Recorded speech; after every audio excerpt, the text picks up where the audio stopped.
Today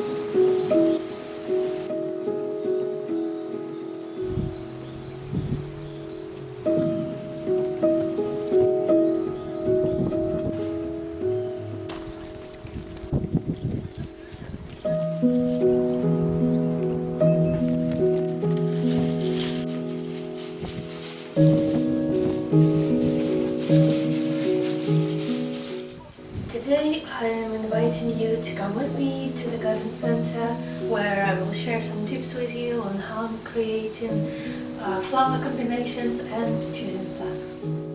I can say, I guess, that I'm kind of a curator of mom and dad's garden, but they have small gardens, so it's easier and faster to pick up plants for them.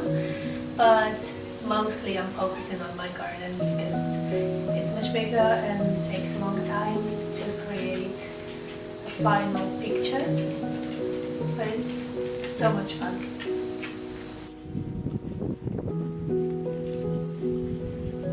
From my own experience, I know how challenging and difficult it could be sometimes to know how to choose plants and which plants will work with each other. So best tip to start with, you can buy already prepared combinations by garden centers. They will always look great because they were created by professional gardeners.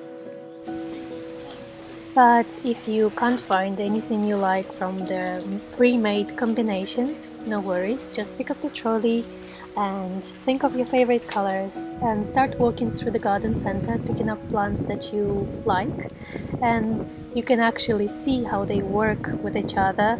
You can easily change the amount of flowers you put, change their positioning, and in that way you will already see how they're gonna look like in your garden without buying them. And then as soon as you finish the combination and you're happy with the result, you already know what to buy.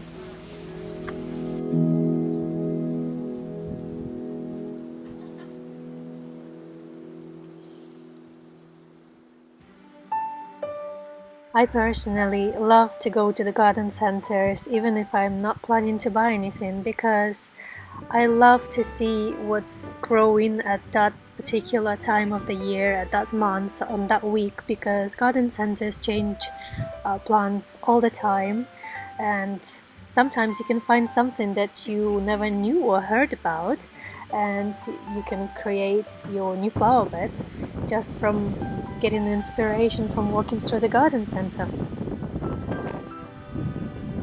It's cool because you can feel the texture, see the actual size of the plants, see how they're moving, so you can visualize them, how they're gonna be working in your garden. For example, if you have some windy spots, you can pick up flowers that will move in the wind, or if you have sheltered spots, you can pick up roses that would be moving a little bit but won't be blown away by the wind.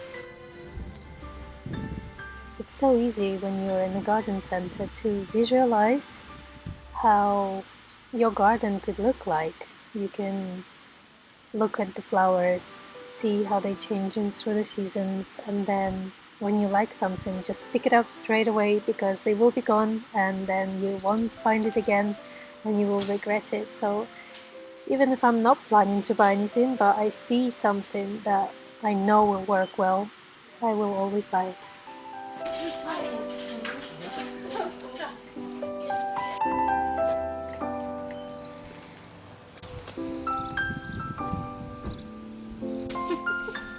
Я в лесу. Ти у лісі?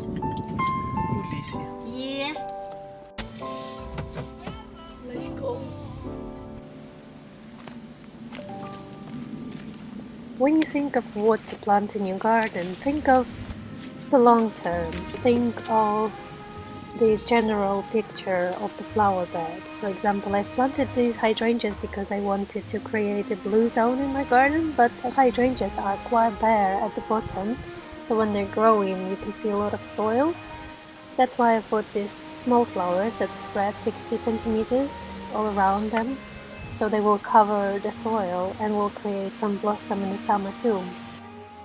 I also picked up some flowers for newly created zone that I didn't even plan to have, but you will see it later. And also I picked up few ginkgo trees. I had already one in my garden and I found two more, and I couldn't resist. They're just so beautiful with those fishtail leaves that become bright yellow in the autumn. But the most important and maybe most exciting thing about them, that they are ancient survivors. They existed on the planet Earth 290 million years ago, and they still exist and thrive, and I thought it would be great to have them in our garden. I planted several trees in our garden already, and in here we have lots of clay and not much soil and proper compost in the ground. So I'm trying to combine both of them, so when the root meets the clay, we will not be surprised and will adjust to it. My parents really love to help me in the garden.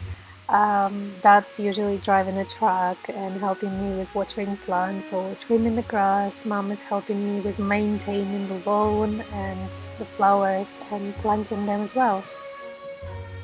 So this zone that you can see, I never planned to have, but suddenly in the zone there were these big poppies and daisies, and I thought it's very nice to have it there because they grow next to bamboos, and bamboos are very dynamic, and I thought it would be cool to enhance that and encourage that wind and movement in that area. So I bought more anemones and daisies to create that wild field in there, and you can't really see it from all parts of the garden, but that's the interesting part.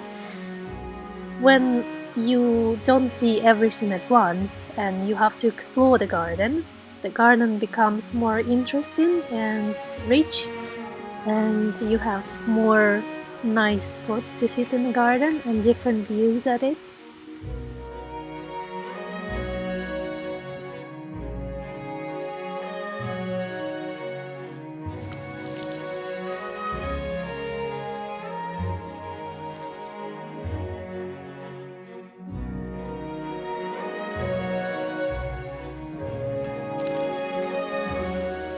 Mostly the garden is quite flat, so I wanted to create some hills in the garden, and this is one of them.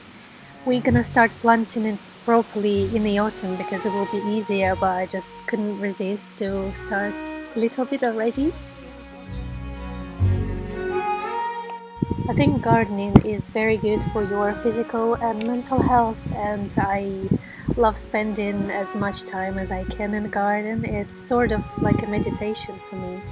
And I also love to just dress up for my date in the garden, and garden in a nice outfit makes me feel like I'm celebrating each day of my life.